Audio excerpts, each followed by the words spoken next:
আমরা এই যে মাস, এই মাসটাকে আমরা লক্ষ্মী মাস বলি, কি গো তাই তো? পৌষ মাসকে লক্ষ্মী মাস বলি না মা? তো এই পৌষ মাসে সামনে একটা খুব শুভ দিন আসছে, একটা তিথি আছে, কি বলুন তো? 29শে পৌষ, মকর সংক্রান্তি তিথি। কি গো মা, ঠিক তো? এই মকর সংক্রান্তি তিথিতে প্রত্যেকটা ভক্তরা গঙ্গা স্নান করতে যায়। কেউ যায় গঙ্গা সাগরে।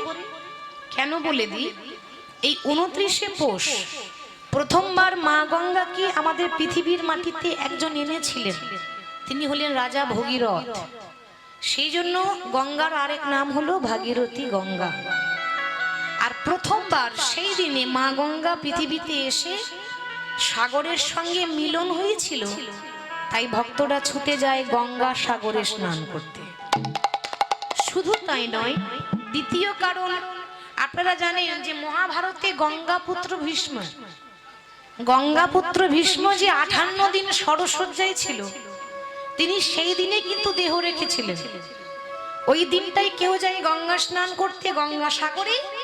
আবার অনেকে যায়, আমাদের বীরভূম জেলার সব থেকে একটা বড় মেলা হয়, জয়দেব মেলা। নাম শুনেছেন মা? অনেক ভক্ত ছুটে যায়, আমরা বলি জয়দেব ধাম। তার কথাই শুনবো আজকে, যেহেতু সামনে তার তিথি আসছে, তাই তার কথা আলোচনা করব। ওটা জয়দেব ধাম ছিল না, গ্রামটার নাম হচ্ছে কেন্দুবিল্ল গ্রাম, পরে হয়েছে জয়দেব ধাম। কার জন্য হলো, কি করে হলো, সেটা শ্রবণ করব। আমাদের আস্বাদনের বিষয় ভক্ত জয়দেব পদ্মাবতীর কথা। আজকে প্রেমের ঠাকুর গৌরাঙ্গ সুন্দর সিধাম নবদ্বীপের মাটিতে ধুলাই গড়াগড়ি দিয়ে হরিনাম গাইছেন।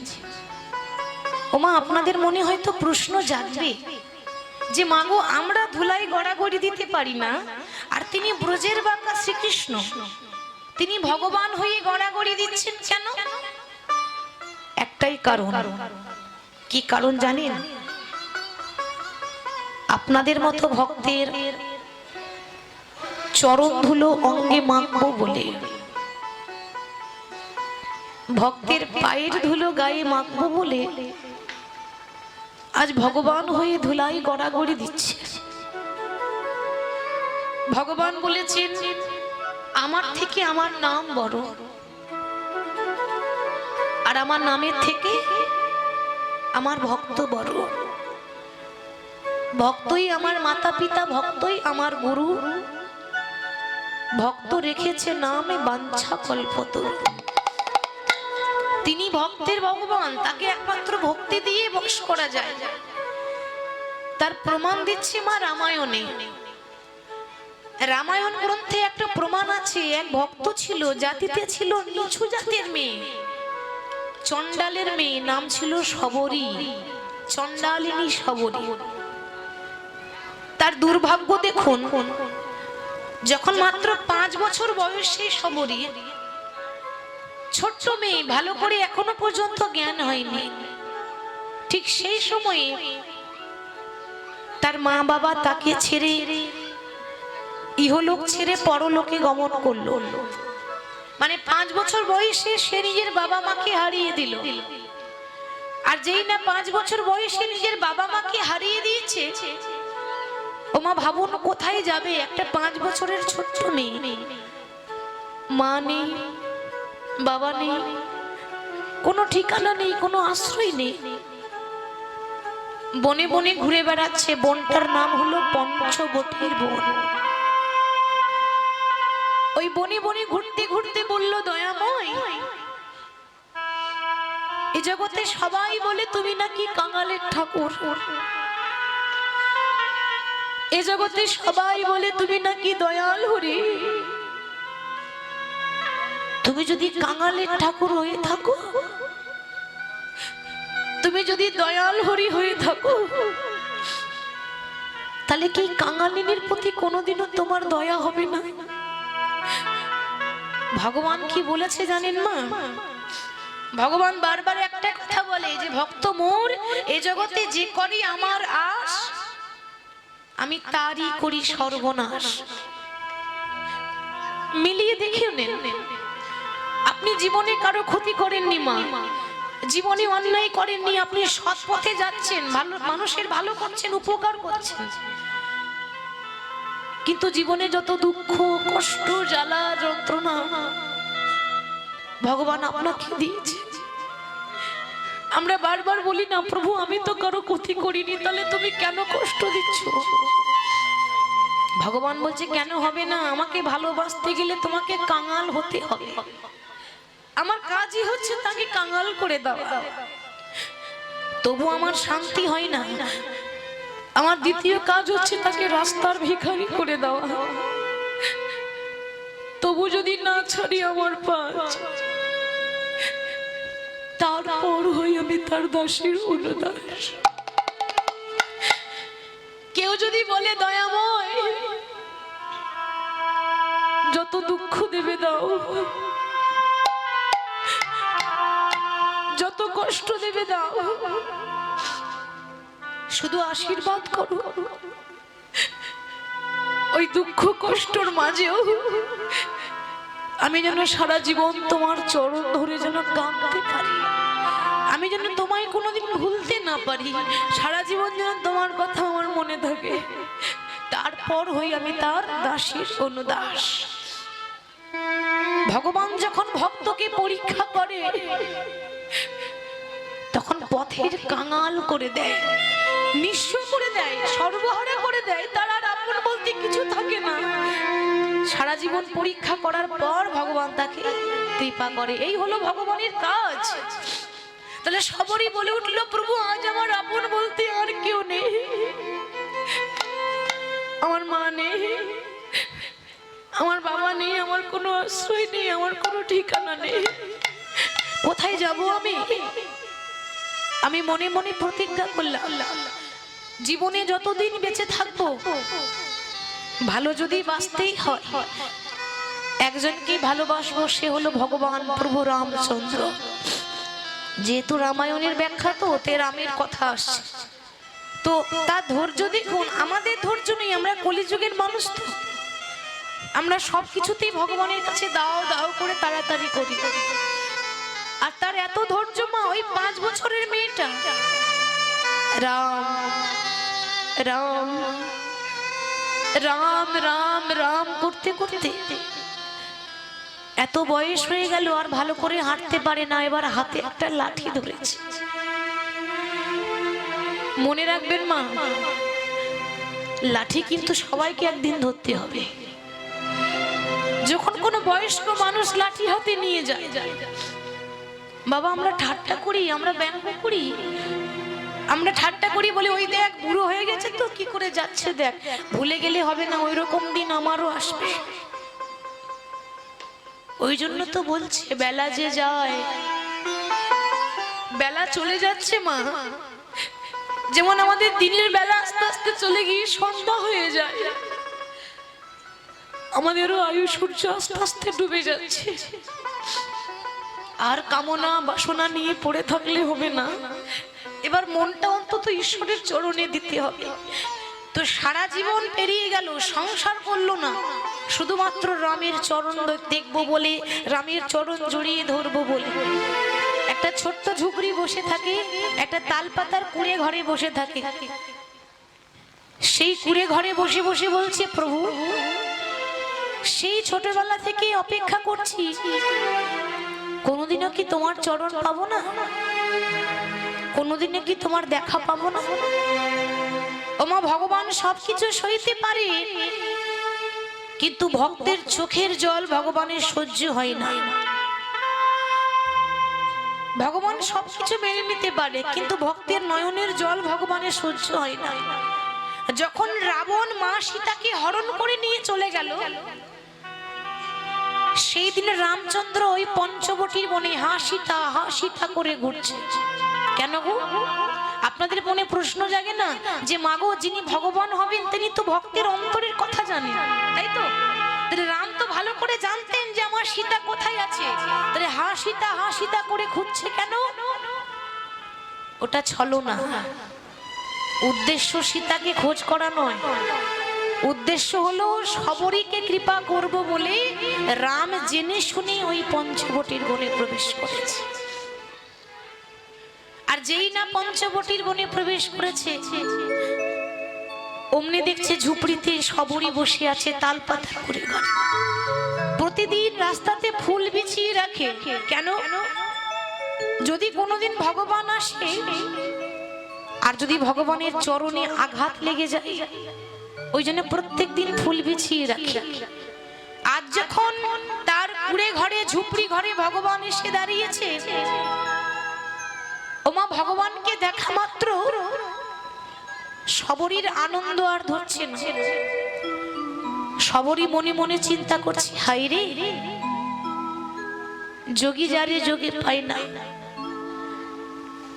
মুনি যারে ধ্যানে পায় না, যাকে পাওয়ার জন্য ভক্ত সারা জীবন কেঁদে যায়, সারা জীবন কষ্ট করে যায়, সেই ভগবান আমার মতো একটা কাঙালিনীর ঘরে এসেছে। কিন্তু মাগো, আমি যে বড় অভাগিনী, আমার মতো কাঙালিনী আর কেউ নেই। ভগবান এসেছে, কিন্তু ভগবানকে বসতে দেব কোথায়? এই জগতের ভক্তরা ভগবানকে বসাবার জন্য কি সুন্দর সিংহাসন পেতে দেয়, তাই না মা? প্রত্যেকটা ভক্ত বাড়িতে একটা সিংহাসন রাখে, গোপাল ঠাকুর বসবে, গোবিন্দ বসবে। কিন্তু মাগো, আমার ঘরে তো সিংহাসন নেই। তুমি তো জানো, ছোটবেলা থেকে ভিখারিনী হয়ে ঘুরে বেড়াই, কোথায় বসতে দেব তোমায়? পরনে পড়েছিল একটা ছেঁড়া কাপড়, ধুলো বালি নোংরা ময়লা লেগে আছে। কিন্তু একটা কথা মনে রাখবেন মা, কাপড়ের মধ্যে ময়লা থাকতে পারে, মনের মধ্যে ময়লা ছিল না। কাপড়ের মধ্যে নোংরা থাকতে পারে, হৃদয়ের মধ্যে নোংরা ছিল না। আমরা বাইরেরটাই দেখি, কিন্তু অন্তরটা কেউ দেখে না গো। বাইরেরটা সবাই দেখে, কিন্তু ভেতরের ভক্তিটা কেউ দেখে না। সে ছেঁড়া কাপড়ে করে মাটির বারান্দার ধুলোটা ঝাড়ছে, ধুলো ঝেড়ে দিয়ে বলছে, প্রভু তুমি তো জানো আমার ঘরে সিংহাসন নেই, তবে তুমি তো কাঙালির ঠাকুর, শুনেছি তুমি নাকি কাঙালির ঘরে আগে ছুটে যাও। আমার এই মাটির ঘরটাকে তুমি সিংহাসন মনে করে গ্রহণ করো দয়াময়। ভগবান মাটির ঘরটাকে সিংহাসন মনে করে গ্রহণ তো করলেন। মনে মনে চিন্তা করছি, ওগো, এতদিন সিংহাসনে বসে যে আনন্দ পাইনি, আজকে ভক্তের মাটির ঘরে বসে সেই আনন্দ পেয়েছি। এতদিন রাজগদিতে বসে যে সুখ পাইনি, আজকে সেই আনন্দ পেয়েছি। মাগো, যে জায়গাটাতে আপনারা বসে আছেন না, এটা সামান্য জায়গা নয়। টাকা থাকলে দামি দামি চেয়ারে বসা যায়, টাকা থাকলে দামি দামি গদিতে বসা যায়, কিন্তু টাকা থাকলেও ভক্তের আসন পাওয়া যায় না। ভক্তের আসন বহু ভাগ্যের ফলে জুটে। যে আসনে বসেছিল রাজা পরীক্ষিত, 7 দিন ভাগবত শ্রবণ করেছিল, আজ সেই আসনে বসে আছেন আপনারা। হরি বল। তো ভগবানকে বসতে দিয়েছি, ভগবান পরীক্ষা করতে চাইছে, সবরী আমায় বসতে তো দিলে, কিন্তু কিছু সেবা দেবে না? আমার যে বড্ড ক্ষুধা পেয়েছে, দাও কিছু সেবা দাও। আসলে ভগবান পরীক্ষা করতে চাইছে যে ওর ঘরে তো কিছু নেই, তাহলে কি করে আমাকে সেবা দেয় আমি দেখব। ভক্তের ঘরে কিছু থাকবে না থাক, অন্য কিছু থাকবে না থাক, নয়নের জল সবসময় থাকে। সবরী বলে উঠল, প্রভু তুমি আমার মতো কাঙালিনীর ঘরে সেবা নিতে চাইছো? আমি হলাম একটা চন্ডালের মেয়ে, আমাকে দেখে সবাই ঘৃণা করে চলে যায়, অবহেলা করে চলে যায়, আর তুমি আমার ঘরে সেবা নেবে? বেশ, তুমি তুমি একটু বসো, আমি যেমন করে হোক তোমার সেবার ব্যবস্থা করছি। ভগবানকে বসিয়ে রেখে সবরীর পঞ্চবটির বনে বনে ঘুরছে। ঘুরতে ঘুরতে ঘুরতে ঘুরতে হঠাৎ সামনে একটা কুল গাছ দেখতে পেল মা, যে কুল খাই আমরা। সেই কুল গাছ দেখতে পেয়ে নিজের শাড়ির আঁচলে করে অনেকগুলো কুল পেরেছে, কিন্তু মনে মনে লজ্জা করছে। কেন মা? ও মা, ভগবান তো রাজভোগ খায়, ভগবান তো 56 ভোগ খায়, এই কুল দিয়ে কি ভগবানকে সেবা দেওয়া যায়? কিন্তু ভগবান কি একবারও বলেছে যে আমাকে 56 ভোগ দিতে হবে? ওমা, ভগবান কি একবারও বলেছে যে আমাকে রাজভোগ দাও? ভগবান বলেছে, ভক্ত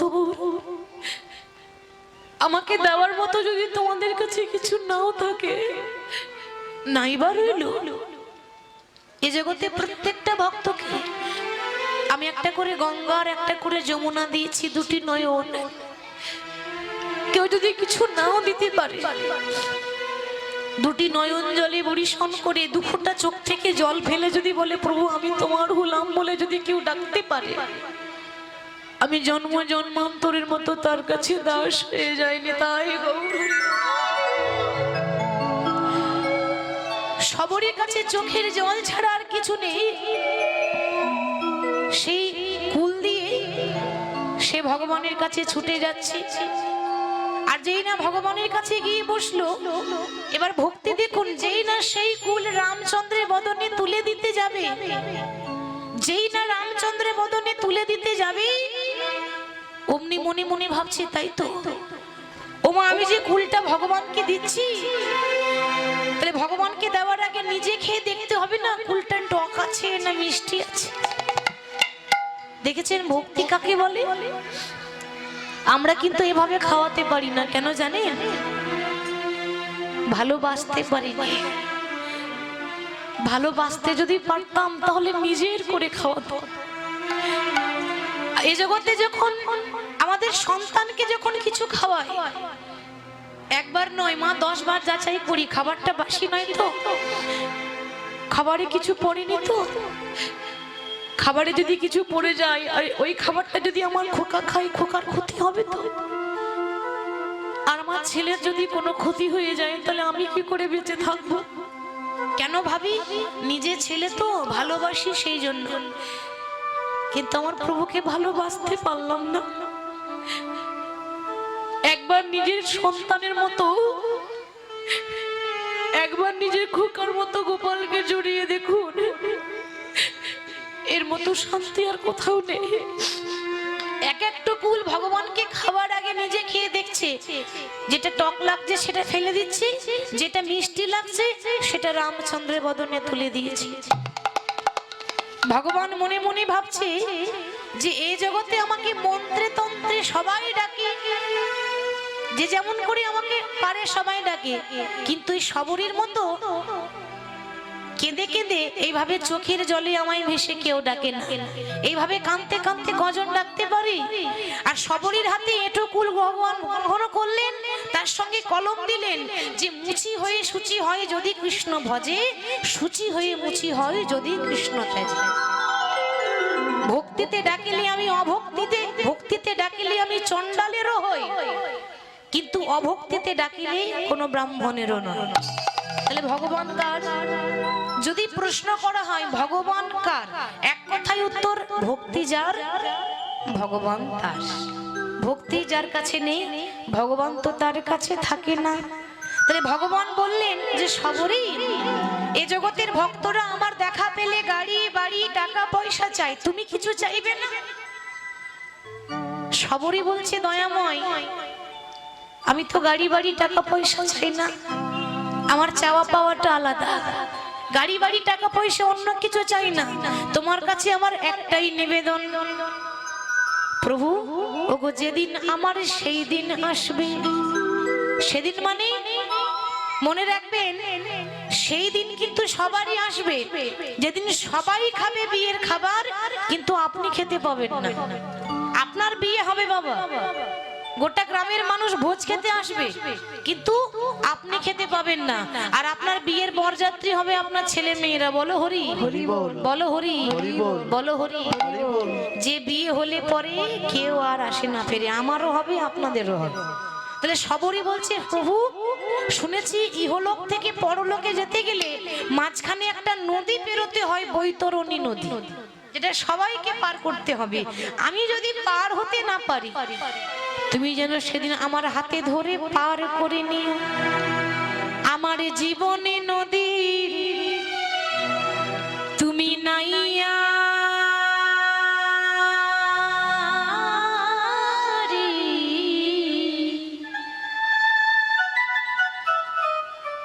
আমার ভবের খেলা সঙ্গ হলো রে,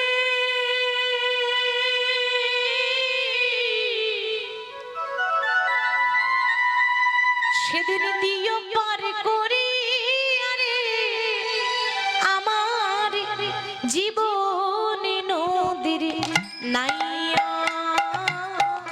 আমার জীবনে নদীর নাইয়া রে,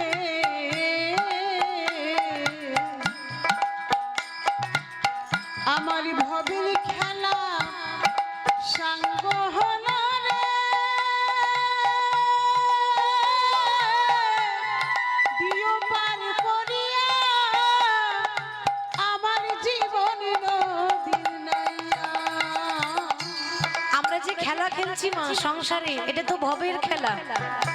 এই সংসারে যেমন হাট বসে, বাজারে হাট বসে, হাট ভেঙে যায়, ওরকম আমরা হাট বসিয়েছি, একদিন আমাদেরও হাট ভেঙে যাবে বাবা। সেদিন জীবনে নদী তুমি নাইয়া রে,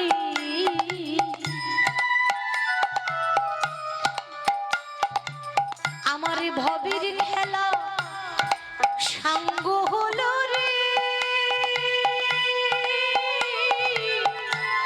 দিও পার করি আরে আমার জীবন নদীর নাইয়া।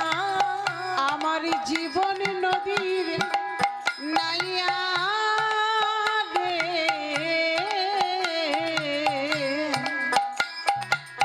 আমার ভবের খেলা সাঙ্গ হলো রে,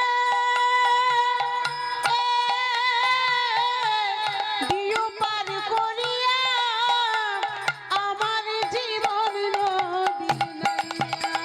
আমি কামনা বাসনার হাতে বেঁধেছিলাম বাসা, আমি কামনা বাসনার হাটে বেঁধেছিলাম বাসা, আমি কামনা বাসনার হাতে বেঁধেছিলাম বাসা, আমি কামনা বাসনার হাতে বেঁধেছিলাম বাসা, আজ সেই বাসায় আমার ভেঙে গেল রে,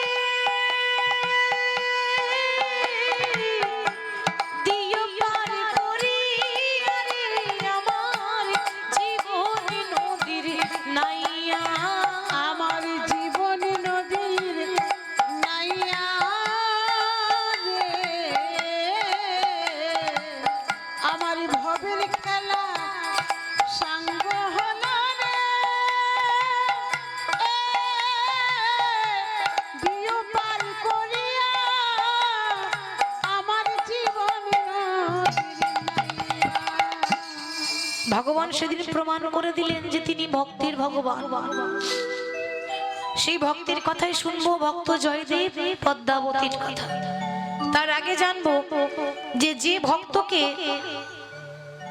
তার মা 10 মাস 10 দিন গর্ভে ধারণ করেছে, একবার ভাবুন সেই মা কেমন ছিল। কি গো মা, তাই না? কথাতে আমরা বলি যে মাটি যদি ভালো হয় তাহলে ফসল তো ভালোই হবে।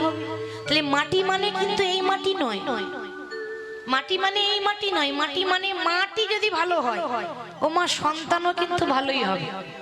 ভাবুন যে মা তার গর্ভে কৃষ্ণ ভক্তকে ধারণ করেছিল বা জন্ম দিয়েছে, সেই মা কত গুণবতী, সেই মায়ের জীবন ধন্য গো, যে মা এমন সন্তানের জন্ম দেয়।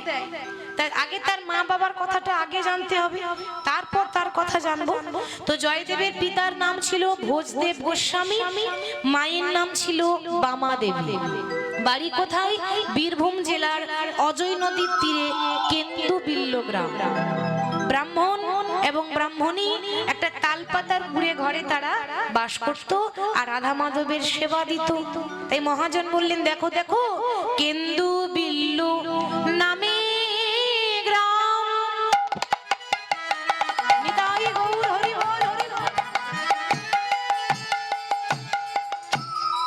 অজয় নদীর তীরে কেন্দ্রবিল্ল নামে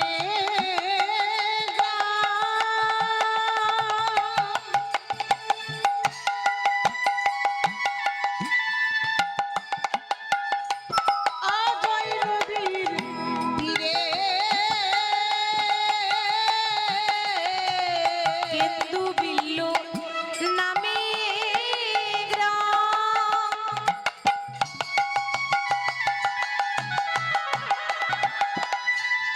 অজয় নদীর, অজয় নদীর তীরে কেন্দুবিল্ল নামে গ্রাম,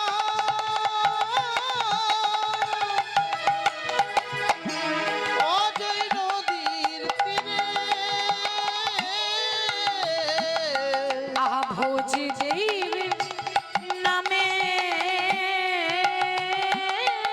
ব্রাহ্মণ তথাই বাস করে করে ভোজ দেব নামে ব্রাহ্মণ তথাই বাস করে। ওগো অতি নিষ্ঠা নিষ্ঠাবান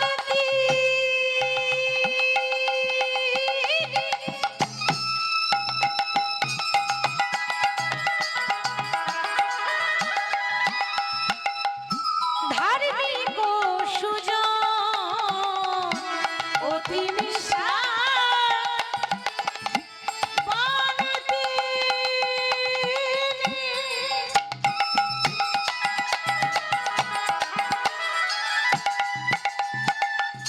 ধার্মিক সুজন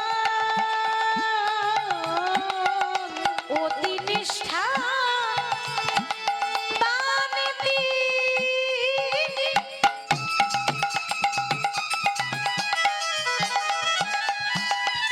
ধার্মিক ও সুজন অতি নিষ্ঠাবান তিনি, ধার্মিক ও সুজন। আবার বামা দেবী পত্নী তাহার করে গৌর ভজন গৌর। বামা দেবীর পত্নী তাহা করে গৌরব গান। আর বামা দেবী পত্নী তার গৌর ভজন গৌর। বামা দেবীর পত্নী তাহা করে গৌরব গান। তাদের শয়নে গৌর স্বপনে গৌর। তাদের শয়নে গৌর স্বপনে গৌর। তাদের শয়নে গৌর স্বপনে গৌর। শয়নে গৌর স্বপনে গৌর, তারা গৌর ছাড়া, তারা গৌর ছাড়া আনে যায় না। তাদের শয়নে গৌর স্বপনে গৌর। তারা গৌর ছাড়া আনে জানে না। সদাই গৌর গৌর গৌর বলে। তারা গৌর উলুধ্বনি নিতাই গৌর হরি বল। জানে না। সদাই গৌর গৌর গৌর বলে। তারা গৌর ছাড়া আনে জানে না। তাদের শয়নে গৌর স্বপনে গৌর।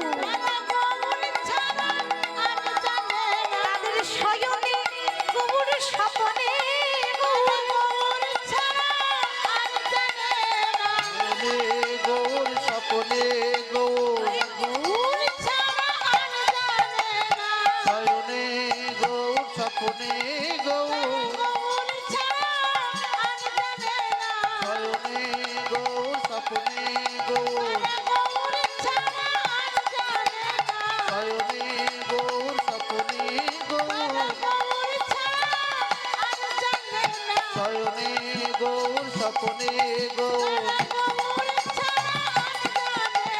শয়নে গৌর স্বপনে গৌর